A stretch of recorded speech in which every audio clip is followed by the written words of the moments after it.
মুক্তা ছোট থাকতেই তার মা মারা যাওয়ায় তার বাবা নতুন বিয়ে করে। মুক্তার সৎ মা সবসময় মুক্তাকে দিয়ে অনেক কাজ করায়। মুক্তাও সাদা মনে ছোটবেলা থেকেই সৎ মায়ের কথা মতো সব কাজ করতে থাকে। মুক্তার 7 বছরের একটা ছোট বোন আছে, নাম ময়ূরী। আপু, ও আপু, তুমি এত রাতে বারান্দা ঝাড়ু দিচ্ছ কেন? বারান্দা ঝাড়ু না দিলে যে ময়লা জমে যাবে, আর এতে করে তুমি যখন ময়লা ঘরে চলাফেরা করবে তখন তুমি রোগ জীবাণুতে আক্রান্ত হয়ে অসুস্থ হয়ে পড়বে। ও আচ্ছা, বুঝতে পেরেছি। এদিকে রাতে মুক্তার বাবা আর সৎ মা রাতে খাবার খাচ্ছিল। ময়ূরী, আই ময়ূরী, এই রাতে বাইরে কি করিস? ঘরে আয়, খাবার খাবি কখন? রাত তো কম হলো না। ময়ূরী, মা আমার, তাড়াতাড়ি এসো। আচ্ছা, মুক্তা কোথায়? মুক্তা কি রাতের খাবার খেয়েছে? অত মুক্তা মুক্তা করো না তো, তোমার খাবার তুমি খেয়ে নাও। যত সব খাওয়ার সময় কথা বলা শুরু হয়। ময়ূরীর বাবা মা রাতের খাবার খেয়ে ঘুমিয়ে পড়ে, আর এদিকে মুক্তা ঝাড়ু শেষে থালা বাসন ধুয়ে তারপর খেতে বসে। জানালা দিয়ে এত রাতে কিসের শব্দ আসছে? মুক্তা যখন খাবার খাচ্ছিল তখন তার কানে জানালা দিয়ে আজব শব্দ আসতে থাকে। বনের পশু পাখির শব্দ দেখছি ঘরে এসে পড়ছে। সকালে গিয়ে একবার দেখতে হবে।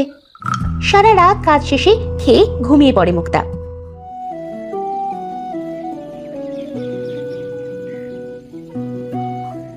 অনেক রাতে ঘুমানোর কারণে সকালে উঠতে মুক্তার দেরি হয়ে যায়। আরে এই মুক্তা, মুক্তা, বলি কি এখন কটা বাজে? সেই কখন সকাল হয়েছে, আর ওদিকে যে সকালের বাসি উঠোন ঝাড়ু দেওয়া হয়নি। আমি আমি এক্ষুনি হাত মুখ ধুয়ে উঠোন ঝাড়ু দিচ্ছি মা।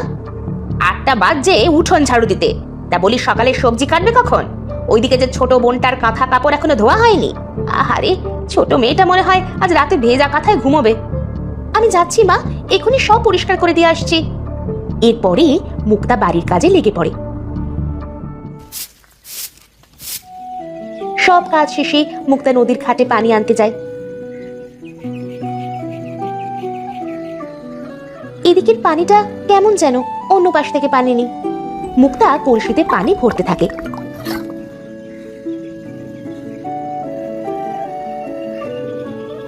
পানি ভরে মুক্তা ভরা কলসি নিয়ে বনের ধার দিয়ে আসতে থাকে। আর তখনই মুক্তার রাতের অদ্ভুত শব্দের কথা মনে পড়ে যায়। আরে, আমার তো মনেই নেই বনের ভেতর থেকে রাতে যে অদ্ভুত শব্দ আসলো সেটা তো দেখা হলো না। এই বলে মুক্তা কলসি নিয়ে বনের ভেতর যেতে থাকে। বনের ভেতরে মুক্তা হাঁটতে থাকে। কই, কোনো কিছুই তো দেখতে পাচ্ছি না। তাছাড়া রাতে যে অদ্ভুত শব্দ শুনলাম সেটাও তো কোনো পশু পাখির বলে মনে হলো না। এমন সময় মুক্তার পায়ে একটা পিঁপড়া কামড় দেয়। উফ, পিঁপড়া! পিঁপড়ার কামড়ে মুক্তার কলসি মাটিতে পড়ে যায়। কলসির সব পানি গড়িয়ে পড়ে যায়। আরে, এ কি? বনের এই গাছটা হঠাৎ শুকিয়ে গেল কি করে? মুক্তার কলসির সব পানি একটা ছোট্ট শুকনো গাছের গোড়ায় পড়ে। যাক বাবা, পানিতে এবার গাছটা ভালোই ভালো বেঁচে উঠলেই হলো। আবার কাল এসে দেখে যেতে হবে।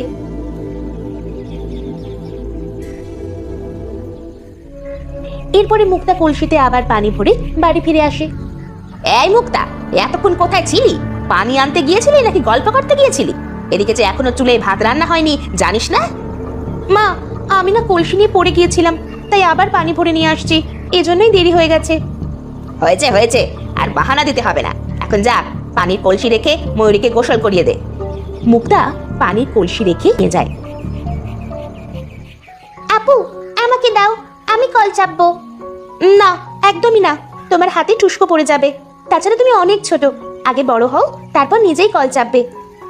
না আপু, না, আমাকে দিতেই হবে, দাও আপু। ময়ূরীর কল চাপার বায়না মুক্তা রাখে। ময়ূরী খুশি হয়ে কল চাপতে থাকে। এমন সময় সেখানে ময়ূরীর মা চলে আসে। এই যে রাজরানী, আমার ছোট্ট মেয়েটাকে দিয়ে কল চাপানো হচ্ছে বুঝি? কিন্তু মা। চুপ, একদম চুপ। আমি সব জানি, তুই আমার অজান্তেই আমার মেয়েকে দিয়ে কাজ করাস। না মা, মুক্তা আপু আমাকে কল চাপতে দেয়নি, আমি নিজেই জোর করে নিজে নিজে কল চাপছি। তুই চুপ কর। এখন তো দেখছি ছোট্ট মেয়েটাকে ভয় দেখিয়ে ওর পক্ষে কথা বলাচ্ছে, যত সব। মুক্তা তার মায়ের কথায় তেমন কষ্ট পায় না, কারণ সবসময় তার মা এরকম করে। এদিকে মুক্তা সব কাজ শেষ করে থালা বাসন মাজছিল। তখন সেখানে মুক্তার ছোট বোন ময়ূরীও যায়, আর গিয়ে বলে, মুক্তা আপু, আমাকে ক্ষমা করে দাও, আমার ভুল হয়ে গেছে। ধুর পাগলি, কি বলছিস এসব? তুই তো ছোট, আর ভুল করলি কোথায়? ভুল তো আমারই হয়েছে, তোকে যে কেন কল চাপতে দিয়েছি। আপু, তোমাকে একটা জিনিস দেখাবো, আমার আমার সাথে এসো।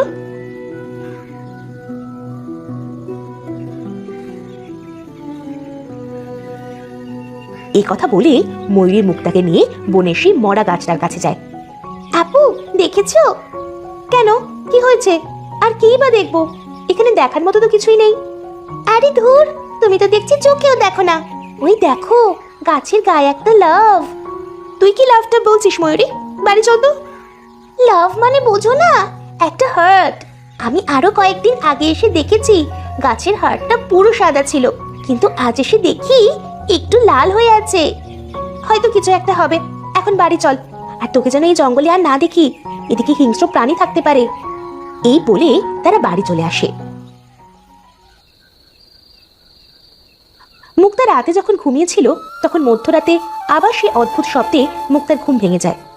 আরে এটা কিসের শব্দ? কোনো প্রাণী তো এইভাবে ডাকে না। যাই হোক, শব্দটা কিন্তু অনেক সুন্দর। সকালে কি দেখতে হবে। পরের দিন সকালে মুক্তা ঘুম থেকে উঠে উঠোন ঝাড়ু দিচ্ছিল। দে ঝাড়ুটা আমার কাছে দে, যা তুই গিয়ে নদী থেকে পানি নিয়ে আয়। মুক্তা তার সৎ মায়ের কথা মতো কলসি নিয়ে নদীতে পানি আনতে যায়। কাল রাতে সেই অদ্ভুত শব্দটা এই জঙ্গল থেকে আসছিল। গিয়ে দেখি তো কিসের শব্দ। মুক্তা কলসি নিয়ে আবার সেই জঙ্গলে যায়। জঙ্গলে গিয়ে মুক্তা হাঁটাহাঁটি করতে থাকে, কিন্তু কোথাও কোনো কিছুই দেখতে পায় না। বুঝি না রাতে জঙ্গলে কি যে ওই অদ্ভুত শব্দ করে। এবার মুক্তা আবার সেই গাছটিকে দেখতে পায়। গাছটাতে একটা একটা করে সবুজ পাতা গজিয়ে উঠছে। আরে বাহ, গাছটা দেখছি একদিনেই পানি পেয়ে সবুজ হয়ে উঠেছে। আর একটু পানি দিই। এই বলে মুক্তা গাছটির গোড়ায় কলসির পানি দেয়, আর সাথে সাথে ওই গাছটির অর্ধেক হার্ট লাল হয়ে যায়, কিন্তু মুক্তা সেটা দেখতে পায় না। এরপরে মুক্তা বাড়ি চলে আসে। রাতে মুক্তা যখন বারান্দা ঝাড়ু দিচ্ছিল তখন মুক্তার ছোট বোন এসে তাকে বলে, মুক্তা আপু, তোমাকে আম্মু আব্বু খাবার খেতে ডাকছে। ময়ূরীর কথা শুনে মুক্তা ঝাড়ু ফেলে তার বাবা মার কাছে যায়। শোন মুক্তা, কাল তো তোকে একটা লোক দেখতে আসবে। সবকিছু ঠিকঠাক থাকলে তোকে বিয়ে দিয়ে দেব। মুক্তা তার বাবা মার কথা শুনে কিছুই বুঝতে পারছিল না। মুক্তা কোনো কথা না বলে চুপ করে থাকে। পরের দিন সকালবেলা মুক্তা আবার নদীতে যায় কলসি নিয়ে জল ভরে আনতে। নদী থেকে জল নিয়ে মুক্তা আবার সেই গাছটির কাছে যায়। হায় হায়, এ আমি কি দেখছি? গাছটা একদিনেই এত বড় হয়ে গেল। দি আরেকটু পানি দি। মুক্তার পানি পেয়ে গাছটি একদিনে অনেক বড় হয়ে গিয়েছিল।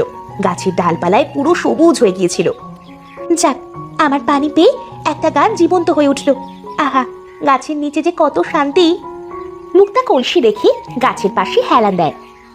আহা, কি ঠান্ডা, গাটা একেবারে জুড়িয়ে গেল। সে গাছের নিচে বসে অনেক শান্তি পাচ্ছিল, কিন্তু একসময় মুক্তা গভীর ঘুমে ঘুমিয়ে পড়ে। এমন সময় সেখানে ময়ূরী আসে। গাছটা দেখছি কত বড় হয়ে গেছে। আরে হাড়টাও দেখছি আগের থেকে অনেক লাল হয়ে গেছে। ময়ূরী গাছের নিচে তাকিয়ে দেখে মুক্তা ঘুমিয়ে আছে। আপু আপু, তুমি এখানে ঘুমোচ্ছ? আর ওদিকে যে কত কাহিনী হয়ে গেল সেটা কি জানো?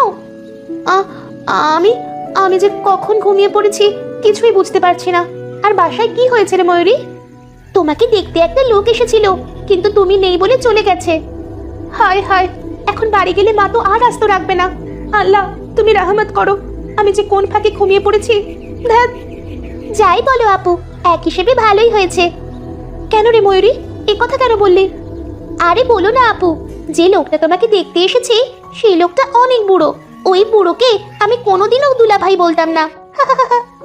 অনেক বেলা হয়েছে, এবার বাড়ি চল। দুই বোন বাড়ি চলে আসে।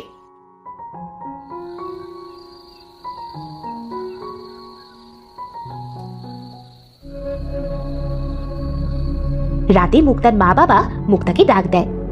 মুক্তা, তুই জানিস না কত কষ্ট করে তোর জন্য একটা ছেলে পেয়েছিলাম, আর তুই কি না না না না তুই আর আমার মান সম্মান বলতে কিছুই রাখলি না মুক্তা। কি আর করবে, মান সম্মানওয়ালা মেয়ে তো আর জন্ম দাওনি, দিয়েছো এক বজ্জাত মেয়েকে জন্ম। ওভাবে বলো না মা, আমি। হয়েছে হয়েছে, এখন ন্যাকা কান্না কাঁদতে হবে না। যত সব আমার ঘরে এসে জুটেছে। কত কষ্ট করে আমার বাপের বাড়ির গ্রাম থেকে সম্বন্ধ এনেছিলাম। তুমি চুপ করো, অনেক হয়েছে। ওর কপালে যা লেখা আছে তাই হবে। হ্যাঁ হ্যাঁ, অনেক তো হবেই। মেয়েকে এবার গাছের সাথে বিয়ে দিয়ে ঘর জামাই করে দাও, যত সব। মুক্তা কাঁদতে কাঁদতে তার ঘরে চলে যায়। হে খোদা, তুমি আমার কপালে আর কত অঘটন লিখে রাখছো, আমি যে আর সইতে পারছি না। থাক আপু, কেঁদো না। আল্লাহ যা করে আমাদের সবার ভালোর জন্যই করে। ময়ূরী তার বাবা মার কাছে চলে যায়। এদিকে মুক্তা তার রুমে কাঁদতে কাঁদতে একসময় ঘুমিয়ে পড়ে। রাত তখন অনেক গভীর, সবাই তখন ঘুমিয়ে গেছে। গভীর রাতে আবার ওই একই আজব আর অদ্ভুত শব্দে মুক্তার ঘুম ভেঙে যায়। আজ আবার ওই শব্দে ঘুমটা ভেঙে গেল, কিন্তু বুঝি না এত রাতে কি এরকম শব্দ করে। যাই হোক, শব্দটা আমার কাছে দারুণ লাগে, গিয়ে একবার দেখে আসি তো। এই বলে মুক্তা ঘর থেকে বের হয়ে যায়। আকাশে চাঁদ উঠেছে, চারিদিকে পূর্ণিমার আলোয় ঝলমল করছে। মুক্তা ওই শব্দের দিকে হেঁটেই চলেছে। ঘর থেকে বের হয়ে হেঁটে হেঁটে নদীর পাড়ে আসে। নদীর পথ ধরে ধরে জঙ্গলে চলে আসে মুক্তা। অদ্ভুত শব্দে মুক্তা বিমোহিত হয়ে কোন সময় যে সেই গাছটার কাছে চলে এসেছে মুক্তা নিজেই বুঝতে পারেনি। কে তুমি? তোমাকে তো আগে কখনো দেখিনি। তুমি এই গাছের নিচে বসে বাঁশি বাজাচ্ছ কেন? আমি অচিন রাজ্যের রাজকুমার। এই গাছটাই আমার প্রাণ। আমি এই গাছের ভেতরে বন্দি। কি যাতা বলছো? মানুষ আবার গাছে বন্দি কি করে হয়? এটা আমিও বিশ্বাস করতাম না। আমার রাজ্যে এক কথা বলা গাছ ছিল, কিন্তু আমি তাকে বিশ্বাস করতাম না। ভাবতাম কোনো জাদুটোনা হবে, আর তাই একদিন তাকে বিশ্বাস না করে ব্যঙ্গ করি, আর সে আমাকে রাগ করে অভিশাপ দেয়। আমি সারা জীবন গাছে বন্দি থাকবো। গাছে যদি পানি না পাই তাহলে একসময় পানির অভাবে মারা যাব। সে এটাও বলে কোনো মেয়ে যদি আমাকে পানি দিয়ে যত্ন নেয় তাহলে আমি প্রতি রাতে মানুষ হতে পারবো, কিন্তু দিনে আবার গাছেই বন্দি থাকবো। এসব কি বলছেন রাজকুমার? আপনি তাহলে দিনে আবার বন্দি হয়ে থাকবেন, কিন্তু সারা জীবনের জন্য মানুষ হতে পারবেন না? হ্যাঁ পারবো, আমি আবার পুরো মানুষ হতে পারবো। কিভাবে কিভাবে আপনি আবার মানুষ হতে পারবেন? তুমি আমাকে আবার মানুষ রূপ দিতে পারো। কিন্তু আমার তো কোনো জাদু শক্তি নেই, আমি কিভাবে আপনাকে মুক্ত করব? যদি তুমি দিনের বেলায় এই গাছকে বিয়ে করো তবে আবার আমি মানুষ হতে পারবো। কিন্তু আমার মা তো আমাকে অন্য জায়গায় বিয়ে দেবে, আমি যে বাবা মার অবাধ্য হতে পারবো না। তুমি না পারলে আমাকে সারা জীবন এই গাছে বন্দি হয়ে থাকতে হবে। আমি হয়তো চেষ্টা করলে পারবো। তুমি আমার জীবন বাঁচিয়েছো, আমি জানি তুমি আমাকে আবার মানুষ। আর তখনই সকাল হয়ে যায়। মুক্তার সামনে সুদর্শন রাজকুমার গাছের সাথে মিশে যায়। মুক্তা সকাল হওয়ার পরেও বাড়ি যায় না, সে সেই গাছের সামনে দাঁড়িয়ে থাকে। মুক্তার মা সেখানে এসে মুক্তাকে গালমন্দ করে। মুক্তা কোনো কথায় কর্ণপাত করে না। মুক্তার বাবা আসে মুক্তার কাছে। মা, আমার বাড়ি চল। আমি বুঝতে পেরেছি তোকে গালমন্দ করা ঠিক হয়নি। চল মা, বাড়িতে চল। ওগো, এত তেল দিতে হবে না, খিদে পেলে সোজা বাড়ি চলে আসবে। মা, এরকম করিস না, বাড়ি চল। এই বয়সে বাইরে থাকলে তোর নামে যে বদনাম ছড়িয়ে পড়বে। অতই যখন গাছের সাথে পিরিত, তো বিয়েটা গাছের সাথে দিয়ে দিও, বুঝলে? তোমার মেয়েকে কে আর বিয়ে করবে? হ্যাঁ মা, আমি এই গাছকে বিয়ে করব। আমাকে এই গাছের সাথে বিয়ে দিলে আমি তবে বাড়ি যাব। এই মেয়ে দেখছি পাগল হয়ে গেছে। না মা, আমি পাগল হইনি। আমি তোমায় আজ ঘর ঝাড়ু দিয়ে দিইনি, তোমার নদী থেকে পানি এনে দিইনি, তোমার থালা বাসন ধুয়ে দিইনি, তোমার সব কাজ করে দিইনি, তাই আজ আমি পাগল হয়ে গেছি? এসব তুই কি বলছিস মুক্তা? ওসব কিছু না, মেয়েটা যখন গাছকে বিয়ে করতে চাইছে তা বিয়ে দিয়ে দাও না। কোনো উপায় না দেখে শেষ পর্যন্ত মুক্তার বাবা মা গাছের সাথেই মুক্তার বিয়ে দেয়। বিয়ে শেষে মুক্তা গাছকে জড়িয়ে ধরে, আর সাথে সাথে গাছের জায়গায় এক সুদর্শন যুবক দাঁড়িয়ে থাকে। এ কি ঘটনা ঘটলো আমার সামনে? মা, বাবা, এই হলো রাজকুমার জায়ান। তোমাদের সব খুলে বলবো, এখন বাড়ি চলো। এরপরে তারা সবাই বাড়ি চলে যায়। এদিকে রাজকুমার জায়ান মুক্তাকে নিয়ে অচিন রাজ্যে যায়।